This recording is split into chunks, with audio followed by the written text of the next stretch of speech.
అప్పుడు వారందరూ పరిశుద్ధాత్మతో నిండిన వారై దేవుని వాక్యము ధైర్యముగా బోధించింది.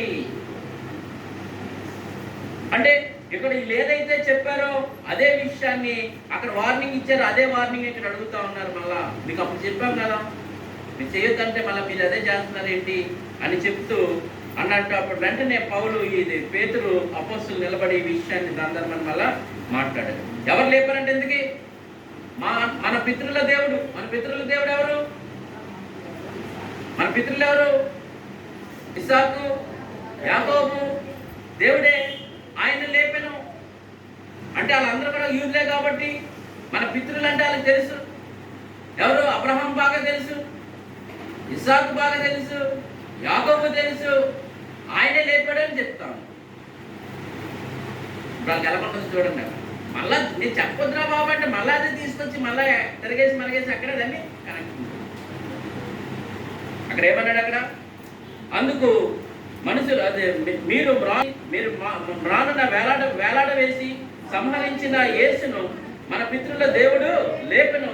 ఇశ్రాయేలునకు మారు మనసును పాపక్షమాపణను దయచేయుటకై దేవుడు ఆయనను అధిపతిగాను రక్షకునిగాను తన దక్షిణ హస్త బలము చేత హెచ్చించి ఉన్నాడు అనేసి చెప్తాం.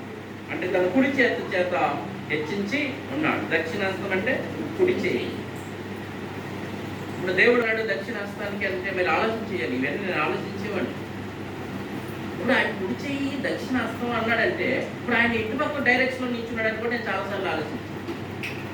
తూర్పుని నిల్చున్నాడు ఉన్నాడు. ఒక దిక్కును కూడా చెప్తున్నాడు అక్కడ. ఆ దిక్కు కూడా ఏంటి అసలు? అలాగే దిక్కు అంటే ఆయన నించున్న ప్లేస్ ఆ దిక్కు అది కుడి చేయి ఎందుకు అయ్యింది అని అంతగా ఆలోచించి ఎక్కడ నించున్నాడంట?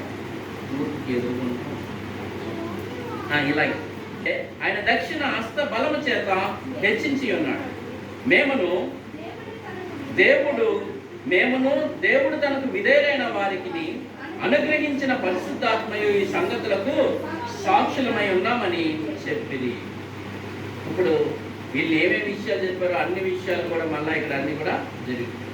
ఇప్పుడు ఇది ఎలా జరుగుతూ ఉంది కదా ఈ స్టోరీ. ఇది ఎక్కడ జరుగుతుంది? మహాసభ. మర్చిపోకూడదు. ఇది ఎక్కడ జరుగుతుంది? మహాసభ. ఎంతమంది ఉన్నారు మహాసభలో? ఒరేసిన్ గారు ఎంతమంది ఉన్నారు మహాసభలో?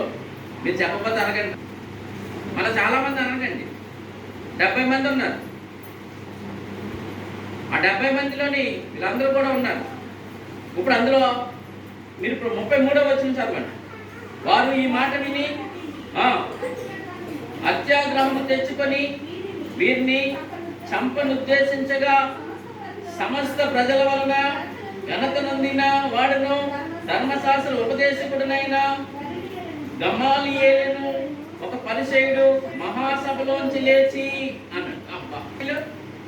ఇప్పుడు 70 మంది ఉన్నారు. ఆ సభలో వీళ్ళు ఇలా మాట్లాడారు. మాట్లాడేటప్పటికి సభలో వేడి పెరిగిపోయింది. వేడి పెరిగిపోయి ఒక లేచిపోయాడు. ఏమనుకున్నాడు? చంపేద్దాం మనసు లేదు. ఆయన ఏమనుకున్నాడు? చంపేద్దామని ఉద్దేశించారు.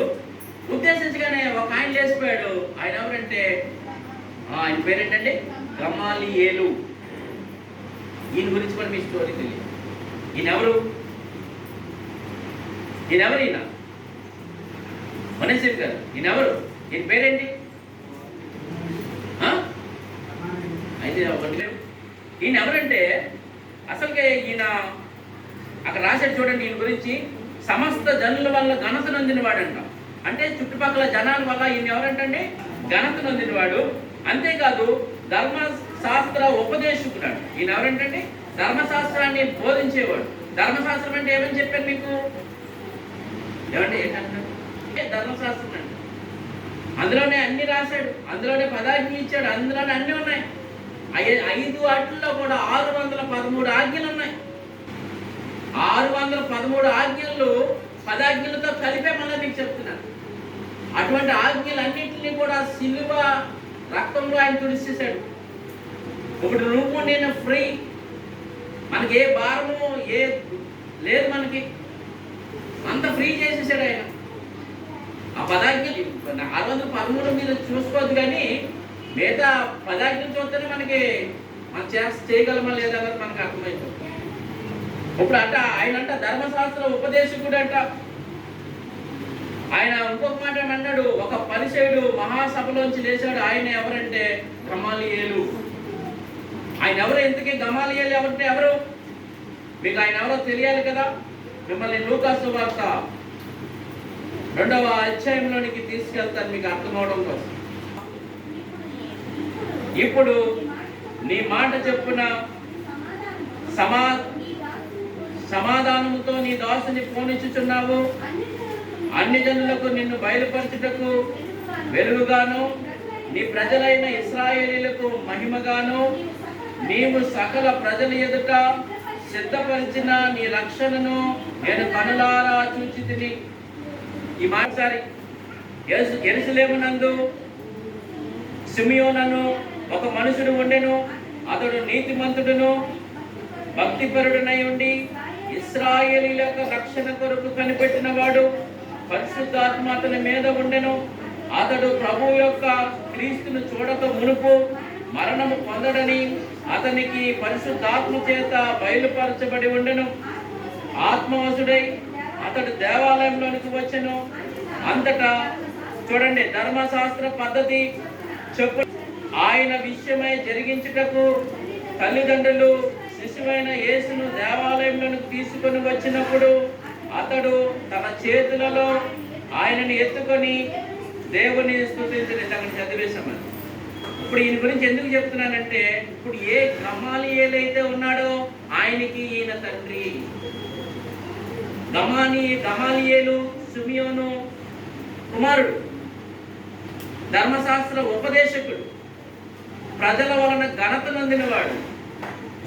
అంటే ప్రజల వల్ల ఏం జరిగింది? ఆయనకి ఘనత.